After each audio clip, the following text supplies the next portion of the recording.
हरि ओम। श्री परमात्मने नमः। शांताकारं भुजगशयनं पद्मनाभं सुरेशं विश्वधारं गगनसदृशं मेघवर्णं शुभांगं लक्ष्मीकान्तं कमलनयनं योगिविरर्यानगमयं वन्दे विष्णुं भवभयहरं सर्वलोकैकनाथम् अच्युतं केशवं श्रीरामनारायणं कृष्णदामोदरं वासुदेवं हरिं श्रीधरं माधवं गोपिकावल्लभं जानकीनायकं रामचन्द्रं भजे। वक्रतुण्डमहाकाय सूर्यकोटिसम्प्रभा निर्विघ्नं कुरु मे देव सर्वकार्य सर्वदा। गुरुर्ब्रह्मा गुरुर्विष्णु गुरुर्देव महेश्वरः गुरुर्साक्षात् परब्रह्म तस्मै श्री गुरुवे नमः।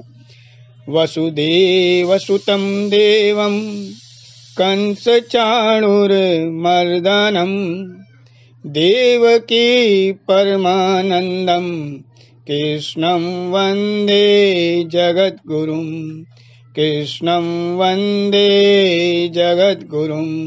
बोले जुगल जोड़ी सरकार की जय। हरि ओम।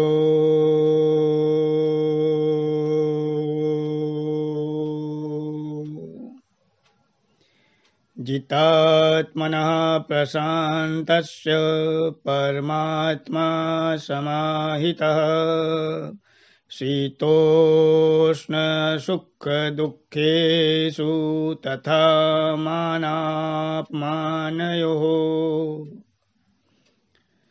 श्री भगवान कहते हैं, सर्दी गर्मी और सुख दुख आदि में तथा मान और अपमान में जिसके अंतःकरण की वृत्तियां भली भांति शांत हैं, ऐसे स्वाधीन आत्मा वाले पुरुष के ज्ञान में सच्चिदानंद घन परमात्मा सम्यक प्रकार से स्थित हैं, अर्थात उसके ज्ञान में परमात्मा के सिवा अन्य कुछ है ही नहीं। अभी हमने जिस श्लोक का वाचन किया वो श्रीमद् भगवद गीता के 6 अध्याय का 7वां श्लोक है, जिसमें भगवान अपने श्रेष्ठ भक्त की विशेषता बताते हैं। भगवान के अनुसार उनका श्रेष्ठ भक्त कौन? हमारे अनुसार नहीं, भगवान के अनुसार, कि जिसकी अंतःकरण की वृत्तियां भली भांति शांत हैं, मतलब अंदर से शांत है। सर्दी गर्मी में परेशान नहीं है, हाय बड़ी सर्दी, हाय बड़ी सर्दी, हाय बड़ी गर्मी, हाय बड़ी गर्मी, बारिश हो गई, कीचड़ हो गया, ऐसे नहीं। सुख और दुखादि में शांत है, मान और अपमान में शांत है, सम्मान का भूखा नहीं, अपमान होने पर परेशान नहीं, तो अंदर से शांत। जैसे मीराबाई, मेरे तो गिरधर गोपाल दूसरो ना कोई, राजकन्या थी, बहुत अपमान सहा, लेकिन फिर भी मेरे तो गिरधर गोपाल दूसरो ना कोई। सूरदास जी नेत्रहीन थे, लेकिन कभी भी अपने नेत्रहीनता का दुख नहीं हुआ, ज्ञान चक्षु खुले हुए थे। भगवान की लीलाओं का इतना सुंदर वर्णन, विशेषकर बाल वर्णन,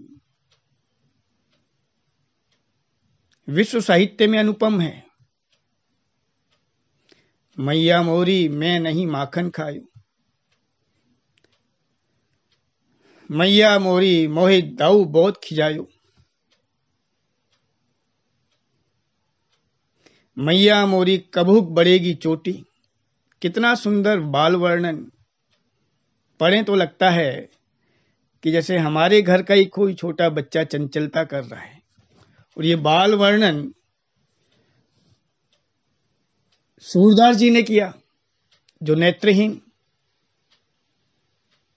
क्योंकि ज्ञान चक्षु खुले थे, अंदर से शांत थे और सदैव परमात्मा के भाव में स्थित रहते थे। तुलसीदास जी, जीवन में कितनी कठिनाइयां आई,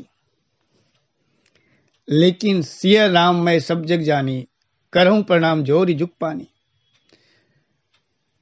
संपूर्ण जगत को सिया राम में जाना। संपूर्ण जगत में भगवान विद्यमान है हम कहते तो हैं, लेकिन कहते कहते मानते नहीं है।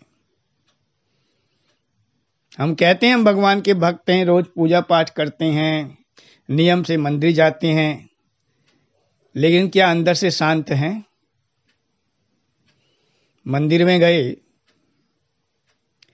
पंडित जी ने प्रसाद देने में थोड़ी देर लगा दी, पहले किसी को दे दिया, तो क्या हम अंदर से शांत रह पाते हैं?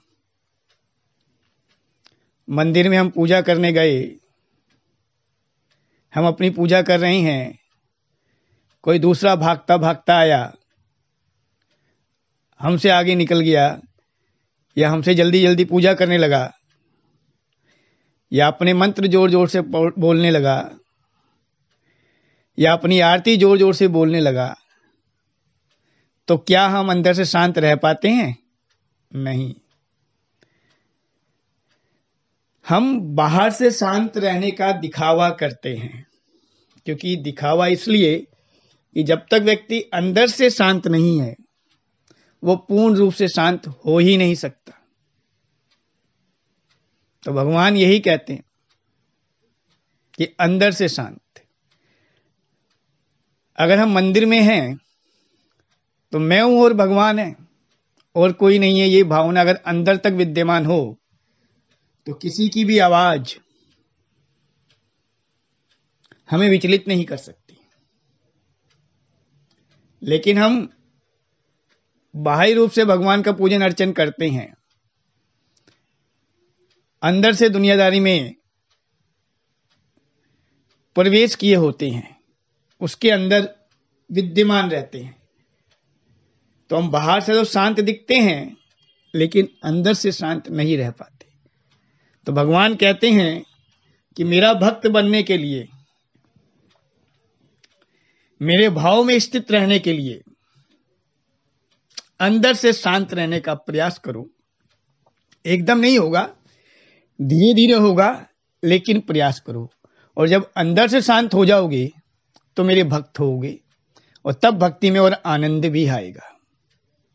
आज के लिए इतना ही। बहुत बहुत धन्यवाद।